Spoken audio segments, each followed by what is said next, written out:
Hi, I'm Rick Conlow. I'm glad you're here. We're going to talk about 10 keys to employee engagement. Employee engagement is one of the most talked about things in business today besides profit. In fact, engaged employees create better performance for companies, even to the bottom line. But there's a problem. There's a lot of leadership derailment going on in organizations today. Leaders are lacking the skills they need to build a high-performing team. Communication skills, motivating skills, problem-solving skills, team-building skills, decision-making skills. As a result of that, there's the issue. In fact, some research says 50% of managers are failing in these kinds of things. Others say 67%. Either way you look at it, it's a big problem.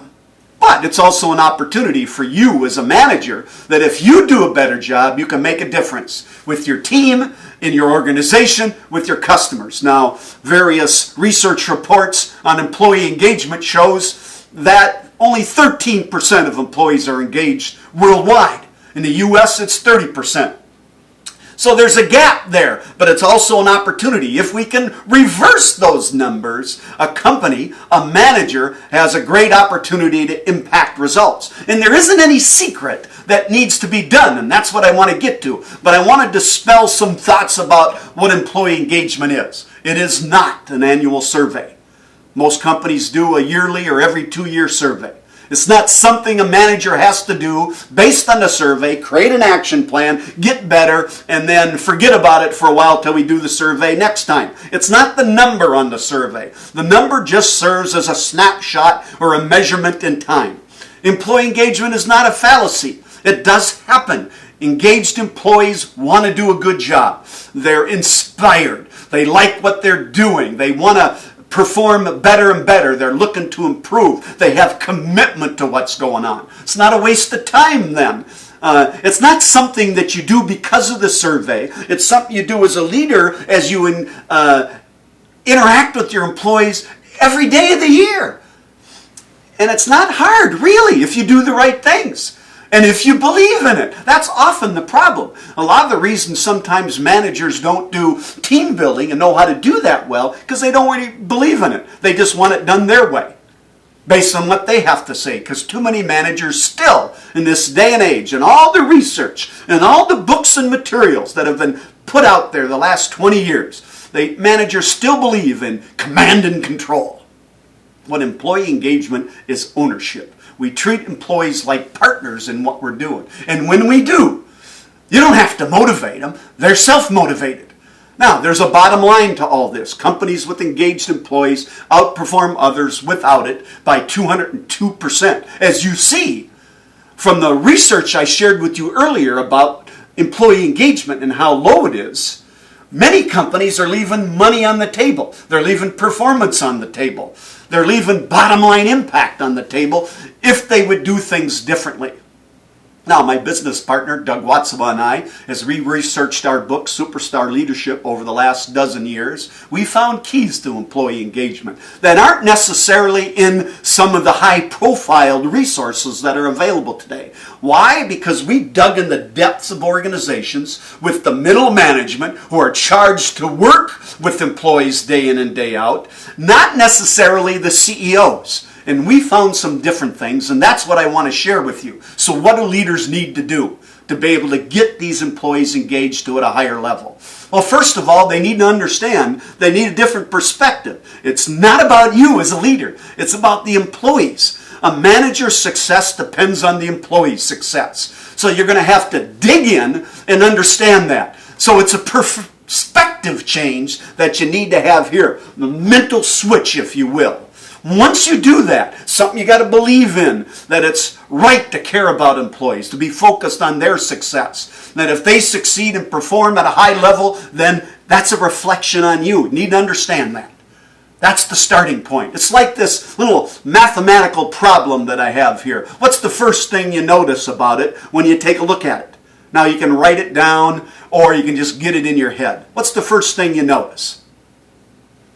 Well, if you're like 80% of other people that we show this slide to, they'll say, hey, Rick, you made a mistake on the second equation. Yeah, and that's true. 12 minus 5 is 7, not 6. However, The perspective change we're talking about is the other two are right. Why don't we point out that there are two right? And that's the problem in many organizations. So we need to look at this team and individual perspective. A manager has to question themselves on the team side. What does my team need from me to succeed? In other words, not what does my team need to do to succeed? What are they going to give me? It's like one manager we talked about, he always says, what great thing have you done for me today? That's what he tells his team. That's not what we're talking about. And then the other question on the team side is, what is it like to be led by me? And then on the individual side, as we focus on one-on-one and employee, what's most important to you, employee? What are you most interested in? Where do you want to make a difference? An answer to these 5 questions reveals some intriguing thoughts about what we may have to do as a leader to help our employees succeed. So what do leaders need to do after they've changed their perspective on where to focus? Let's go over the 10 keys. First one, clear goals and expectations. All good performance starts with clear goals. Now this isn't necessarily new, but the practice of it is new because 2/3 of managers don't have a plan for their team, let alone one-on-one with each employee.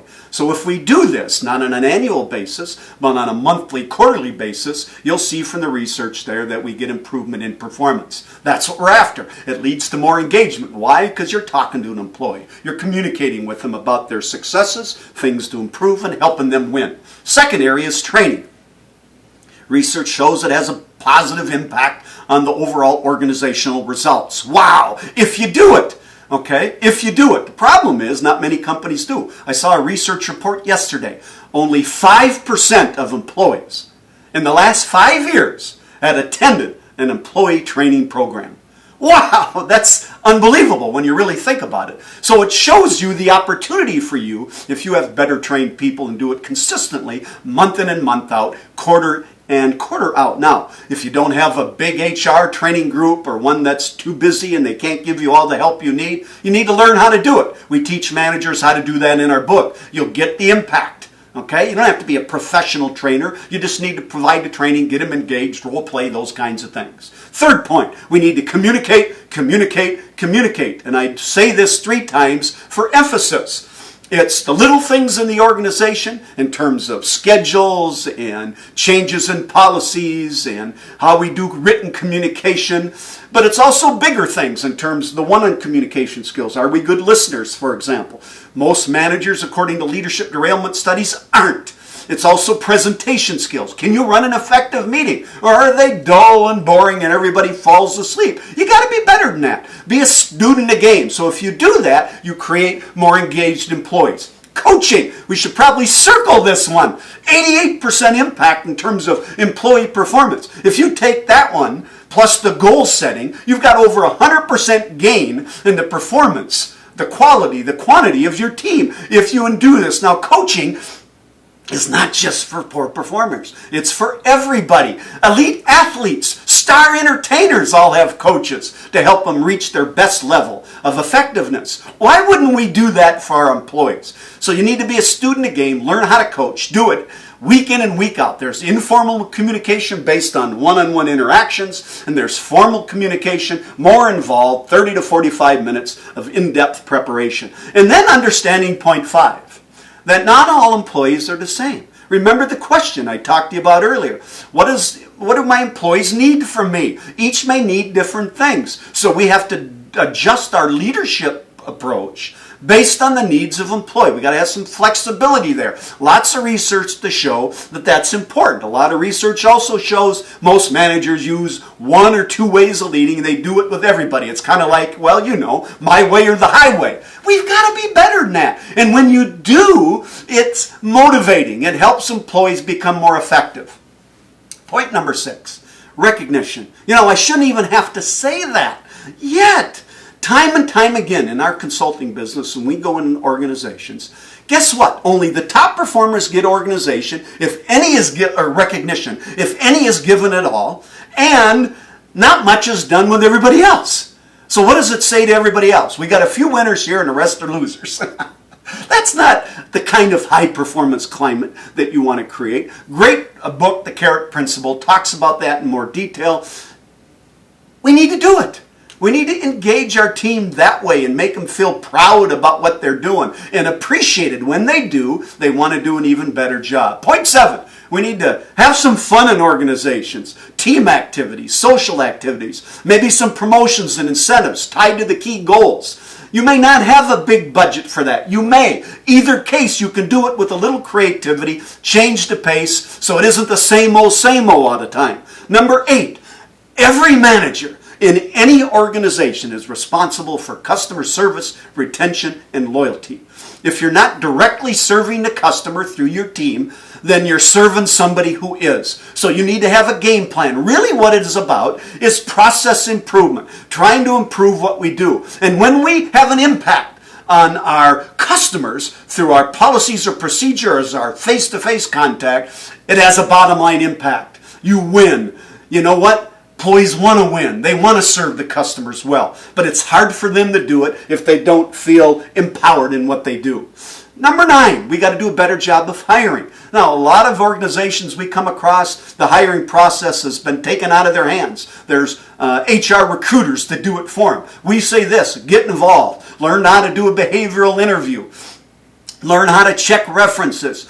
Learn how to orient an employee yourself. Don't let someone else do it. You do it in terms of setting up clear expectations and goals for them. First day, first week, first month, first 90 days in the job. When you do that, the employee feels like, hey, I like this place. They're helping me. Give them some training. They feel like they're valued. They want to do a good job. So you start them off right. So now these first 9 keys are all about leadership practices and behaviors. Number 10 is an internal thing. And it goes back to what I said earlier, that employee engagement isn't hard if you believe in it. And we say honesty, integrity, ethics, doing business right. Research by Kouzes and Posner, who wrote the book, and we recommend it, The Challenges of Leadership, is that they found that the number 1 characteristic managers look for in their leaders is honesty. And it's not so different for employees, especially with all the distrust that we have in leaders today. So do what you say you're going to do. Follow through on your commitments. Do what's right.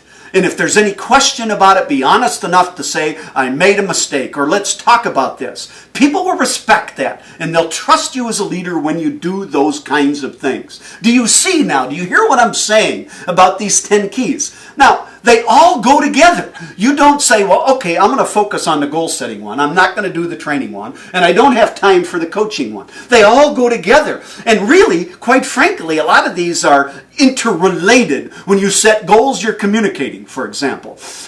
When you coach, there's recognition, there's problem solving, there's leadership flexibility built into it. So you don't pull them apart and say a little bit of this, a little bit of that. They all go together, like our leadership model.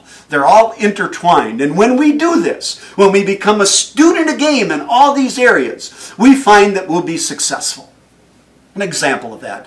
One of our clients called us in to help them, especially last year, for the last 4 months of the year. They were 15% behind goal. So we went in there, worked with them. What did we focus on? Well, all these areas. These 10 keys to engagement. They're just a part of what we do as leaders. And we focus that on their leaders with a little coaching, a little training, some planning meetings, and then they applied it to their teams, and then we coached them to help them do that better. Make a long story short, by the end of the year, they were positive 15% for the whole year. That was a 30% swing. Same product, same employees, same competitors, same situations. What changed? Goes back to what I said earlier. Leaders need to change their perspective, and as we do that, we'll change what we do. That's how you get the results. That's what they did. You can do it as well. That's what's possible. You'll see here a lot of results we've gotten with our clients to help them be successful. We're not saying things that are theory. What we focus on are practical, improving strategies that any manager can do, from the first team leader to the executive, if you will, to be effective in building a highly engaged employee workforce. That's what we wish for you, and I have this dream that soars on golden wings. I visualize your achievements and your legacy that sings. I do not know all about your awesome goals or your persistent efforts to raise the bar. I only know that you can be the best, a superstar. Thanks for taking the time with us today. Take care.